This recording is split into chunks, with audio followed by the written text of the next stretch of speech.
बर्की कौन है? है कौन? एक इंसान।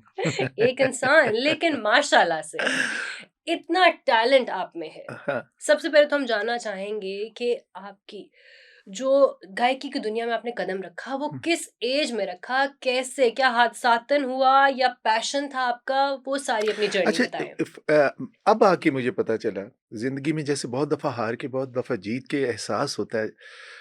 इस स्टेज पे पहले तो रब्बुल आलमीन का बहुत शुक्र कि उसने मुझे वो सब कुछ अता किया जो मैंने माँगा था, इतना दिया सरकार ने मुझको जितनी मेरी औकात नहीं थी। अच्छा। अ, वो सब चीज़ों से नवाज़ा तो मैं ये बात कहने के मूड में आया। नंबर 1 बात ये मनाहिल के आर्टिस्ट इन बॉर्न होता है, वो बनाया नहीं जाता और मैं भी इनबॉर्न आर्टिस्ट था और पैदा हो गया ऐसी फैमिली में जहाँ पर इतनी पज़ीराई नहीं थी हुँ। म्यूज़िक की। हमारी फैमिली में ब्यूरोक्रेट्स, क्रिकेटर, यही बरकियों में, न्याज़ियों में यही।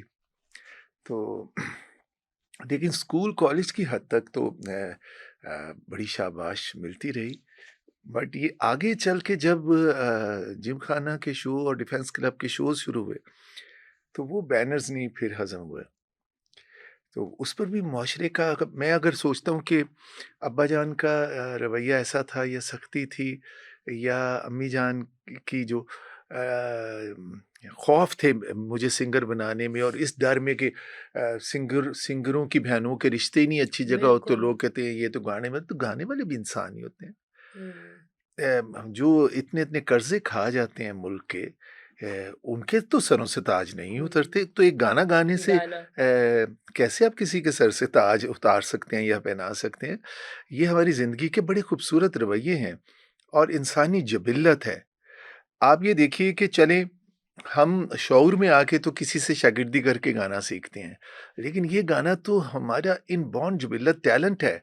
हमारी माँ गोद में लेके जो हमें लोरी सुनाती है, वो किसी खान साहब से सीख के नहीं आती। हुँ। ऐसी ख़वातीन को भी आप देखेंगे जिनकी झलक किसी ने नहीं देखी, अपने बच्चे को गोद में उठा के मुँह से उनके भी सुर निकलता है। बिल्कुल। भले वल्लाह या कुछ भी बंदा बोलता है। तो ये चीज़ हमारे साथ हँसना, रोना, गाना, ये इनबॉर्न टैलेंट है। इसी के साथ मैं आया था। शुरू में जिन्होंने सुना उन्होंने वाह-वाह की।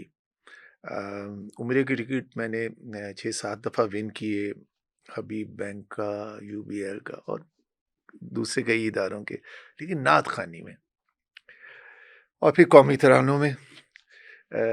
म्यूज़िक में इतनी नहीं था।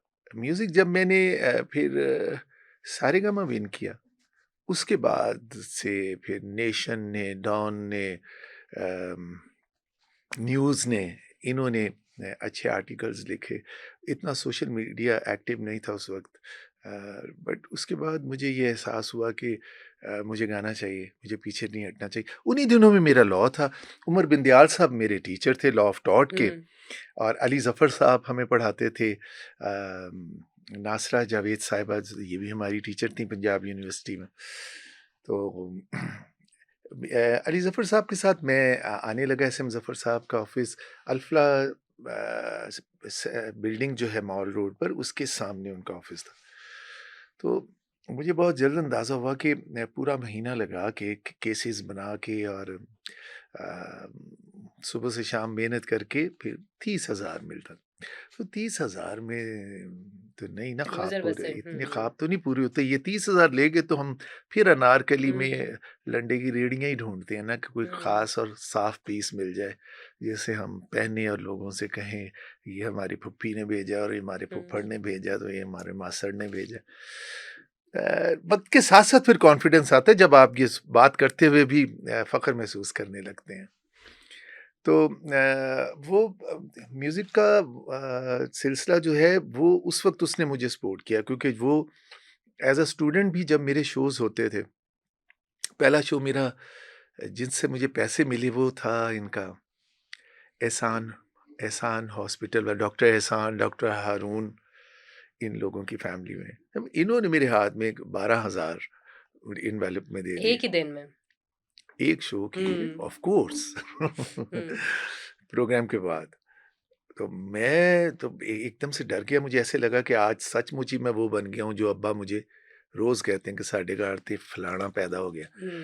तो मैंने कहा जी नहीं, नहीं मैं पैसे-पूसे नहीं लेता। हुँ, ये वो कहने लगे आपके साथ म्यूज़िशियन वग़ैरह हैं उनके सही। हुँ, तो वहाँ से इब्तिदा हुई और फिर जब मैं प्रैक्टिस कर रहा था तो पूरे महीने के बाद जो तनख्वाह मिलती थी उससे ज़्यादा पैसे मुझे चंद घंटों के शोज़ से मिल जाते थे and above all is this it was such a beautiful way to my catharsis of my singing because I am inborn artist तो इसीलिए आज इतने सालों में इतने सिंगर आए बहुत सारे मेरे से आगे भी निकल गए लेकिन मैं फिर भी चलता रहा और आज भी मेरा क्राउड मेरा ही है मेरी ऑडियंस मेरी है और यही माशाल्लाह वजह है कि मैं अपने मुल्क के अलावा महीने में 4-5 दफ़ा मुल्क से बाहर भी होता हूँ और ये अक्सर लोग मुझे पूछते हैं बल्कि रिया जी पूछ रहा था कि सोशल मीडिया पे आप इतना नहीं काम कर रहे हैं। मैंने कहा सच बताऊँ तो मेरे पास टाइम होता ही नहीं है और ज़रूरत भी महसूस नहीं होती कि हुँ। मैं अपने आप को हाइलाइट करूँ, अपना पेज बनाऊँ। मैंने ऐसा कुछ नहीं किया हुआ। मेरा इंस्टा भी बड़ा स्लो है। लेकिन अब कुछ करेंगे इंशाल्लाह।